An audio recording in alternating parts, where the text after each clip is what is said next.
Last summer I was in Udine, my hometown. It's a small city in the northeast of Italy, and it's close to Venice. It is quite pretty with a nice historical center. At the time, I was walking in the center of my city with my friend, and Italy's technical government was discussing the introduction of the so-called Green Pass, a measure that was supposed to incentivize the population to get vaccinated. So me and my friend were walking in the center, and we found ourselves trying to pass through a crowd of protesters demonstrating against this reform.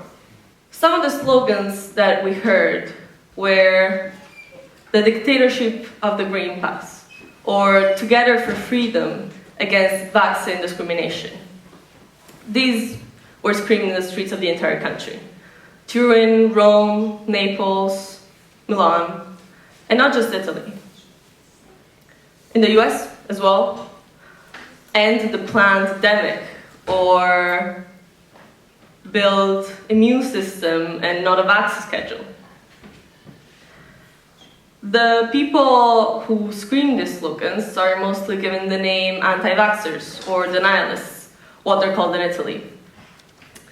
Some of these people believe that COVID was made up by the government, or they just don't think that vaccines were developed for our own good. Some even go a step further. They are fans of conspiracy theories, such as the belief that vaccines are actually a way to inject a microchip under our skin, or that would be able to track all of our movements. Or they think that there is actually some kind of master plan behind the distribution of vaccines with the goal of killing us all, to leave the world to the powerful, selfish elites. Well, I used to think that these protesters were the same people who believed that birds are also the government spying too. But I was shocked to find out that that was not the case. The thing that shocked me the most is that after passing through the crowd, me and my friend sat down at a cafe and we started talking. While she condemned the few, as she called them, wackos, who thought COVID was made up by the government, she also confessed to me that if it wasn't for the fact that she was about to travel internationally, she would have avoided getting vaccinated. So this got me thinking. She is a person that grew up the very same way I did. We went to school together since we were little kids. We had the same friends, the same teachers. We have a very similar socioeconomic background. But even so, she had reservations about getting vaccinated because she didn't fully trust what had been put into the vaccines. And when we went out, that square was full. It was elders, families, students, workers, from the local cashier to the well-off lawyer, and maybe even a few politicians. The people demonstrating are people, ordinary people from your middle, upper class who went to high school and maybe have a degree as well. They're people with all the means, material and intellectual, to form their own opinions about these matters and get educated. But then, how is it that we end up with such polar opposite positions on a fundamental topic like the science of vaccines? Well, the percentage of the people who are actually convinced of this, just like climate change deniers, represent a larger than expected part of the voting population. In January 2021, nearly 4 in 10 people in France, more than 25% of those in the US and 23% in Germany, said they definitely or probably will not get vaccinated against COVID-19, according to a survey carried out by Kent Republic. This survey also revealed a very close correlation between the reluctance to get vaccinated and the trust in central governments. Only 11% of US citizens and 13% of French citizens believe their governments to be a reliable source of information on vaccines. Hesitancy remains for large minorities in France, Germany, and the US, where citizens can be twice or 3 times as likely to trust their family doctor as they are to trust their central governments. Maybe we're just fed up with not being able to trust our governments to act in our own best interests. Our survival skills are telling us to go back to an everyone against everyone, only trust yourself mindset. The truth is, we feel betrayed by our own governments for taking our money and spending it in the most ineffective ways. We've all been screwed over by the elites. We feel constantly left behind, as if we were the last ones in the list of our government's priorities. I know I felt like this, and people I'm close to felt like this. But as American philosopher Eric Hofner said in 1951, our frustration is greater when we have much and want more than when we have nothing and want some. Plus, that's what we're constantly told anyway, right? We're living in the worst possible time ever. So many problems, injustice, disparity. Life was simpler, better 60 years ago. Nonetheless, as the researchers Ian Golding and Chris Coturno argued in their book Age of Discovery, we've never had it so good. Life expectancy has risen more in the past 50 years than in the previous 1,000. On average, we're better educated than ever, and childhood mortality has plummeted. In 1981, almost half the people in the developing world lived below the poverty line. But as of 2012, that figure has dropped to 12.7%. Of course, today's society is far from perfect. We have so much more work to do. But we can still say that today is better than 60 years ago. Then why do we feel so dissatisfied with our world and its institutions? Well, politics only really work when the party in power keeps telling you how great your life is, while the opposition keeps screaming how horrible your life is. Slogans like, things are fine now, but they could be better, are not really impactful nor catchy, are they? We keep hearing about tragedies and injustice. We're flooded with bad news. So the people who live in the most privileged countries of the world actually end up being the most dissatisfied and unhappy with their societies. Consequently, they blame their governments and institutions, allowing for the rise of illiberal, populist, radical movements, which can spring from both left and right ideologies. There is a book called Our Own Worst Enemy, written by Tom Nichols, who's a specialist in international affairs, that goes into depth about how this sentiment of dissatisfaction in the middle, upper classes of Western, democratic, rich countries is actually the result of what he defines as the politics of narcissism. He believes that the political consensus in prosperous countries is slowly turning into this egocentric, narcissistic mindset that makes us only consider our own interests without caring about other people, creating this extremely polarized societies. Truth is, good people can be bad citizens. We now live in a society where someone is willing to tolerate oppression as long as the person they hate is also oppressed. In the name of equality, we want to take down the people we're jealous of, because instead of improving the situation for everyone, we'd rather make them miserable, like us. Furthermore, we have become dependent on political drama.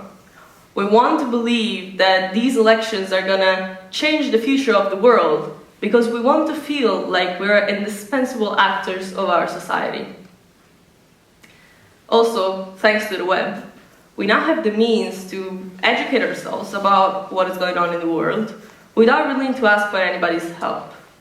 After 5 minutes of Googling, or even worse, after watching a TikTok or a recommended YouTube video, We are convinced we know more about vaccines than the doctors and researchers that are actually trying to save our lives. One would think that a global pandemic would shake us out of this growing mistrust, but as it turns out, it only deepened it.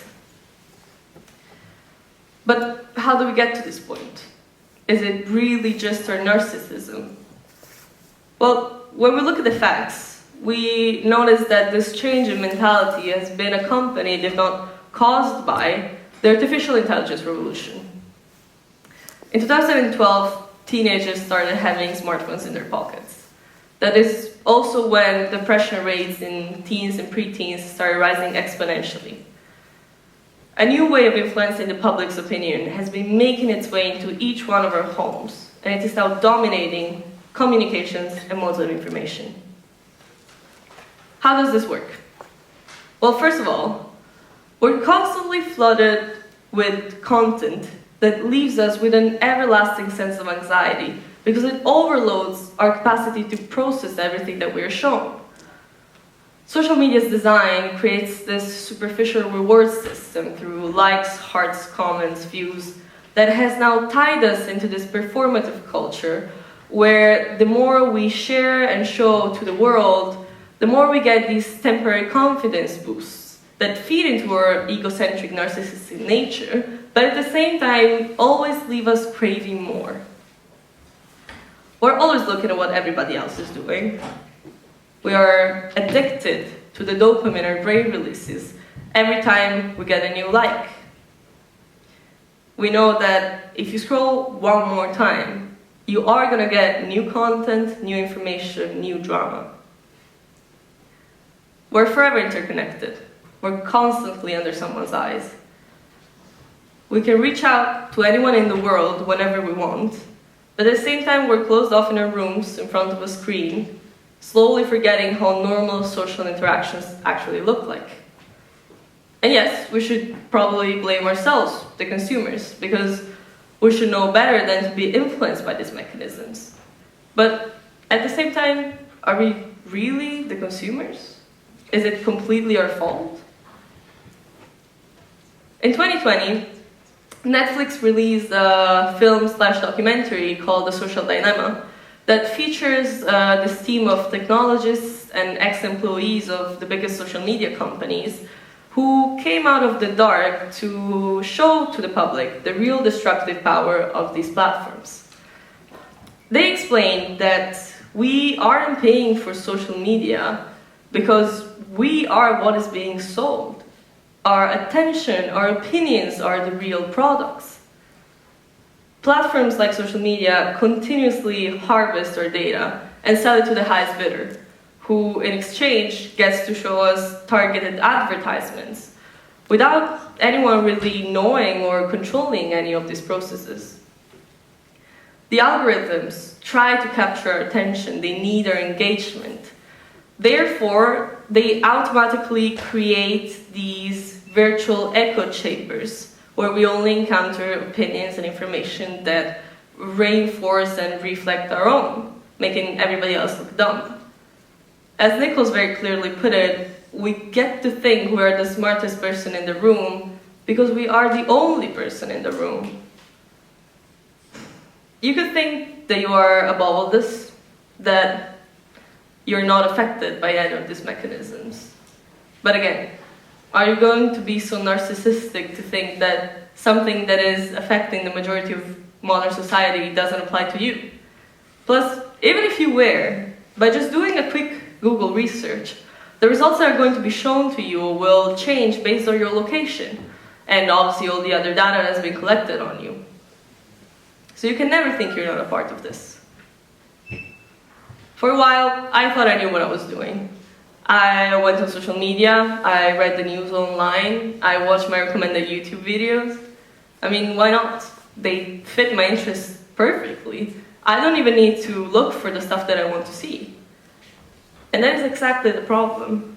We don't need to look for anything anymore because it's all right there. It's constantly being fed to us, to the point where the algorithm knows us better than we know ourselves, making it extremely easy for us to be manipulated and brainwashed.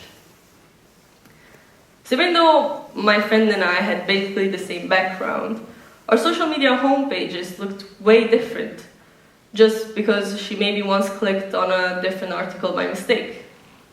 And the same thing goes for the protesters that I was so ready to demonize. I still very much disagree with them, but at the same time, I now see how such opinions come to be and spread so easily. And this newfound understanding is the key to the creation of an open discussion. The effects of social media, combined with our developing narcissistic, egocentric mindset, is creating polarized democracies where dialogue is not an option anymore. For democracy to work, there needs to be trust in experts and institutions.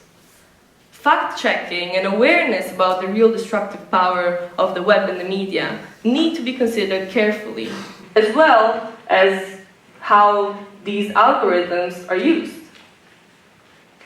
We're the generation that was born into this globalized, interconnected world. We have experienced the advantages of this new technological era, but now it is also time for us to consider the dangers that come with it in order to be able to face and move past them together. Thank you.